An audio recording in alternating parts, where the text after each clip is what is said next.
তুই একদম পাল্টাসনি বল, তোর লেট হওয়ার অভ্যাসটা রয়েই গেল। আরে ভাই, জ্যামে আটকে গেছিলাম, তার উপর বাস মিস করেছি। তা বল কেমন আছিস?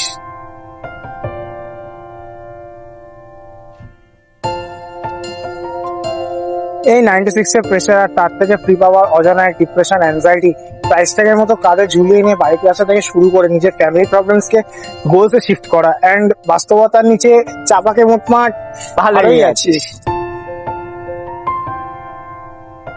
9 to 6? তাহলে তোর একটার হওয়ার স্বপ্নটা? না রে, আমাকে নিয়ে আবার হাজারটা স্বপ্ন, আর এই হাজারটা স্বপ্নের মাঝখানে আমার স্বপ্নটা কোথায় হারিয়ে গেছে তাই আর সাহসও করিনি স্বপ্নটাকে নিয়ে গেলে।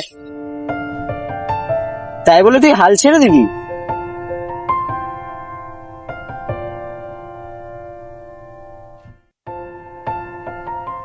কি করবো বল, বাবার আর বিজনেসটা নেই, মা হাউস ওয়াইফ, দাদা গোটা একা সংসারটাকে চালাচ্ছে। কি আর করবি, সবই পরিস্থিতির চাপ। না রে, সব পরিস্থিতির দোষ হয় না। আসলে কি বলতো, আমাদের মতো মিডল ক্লাস ছেলেদের স্বপ্ন দেখাটাই পাপ। ভাই আমার সময় হয়ে গেছে বুঝলি, আমি আসলাম। যা।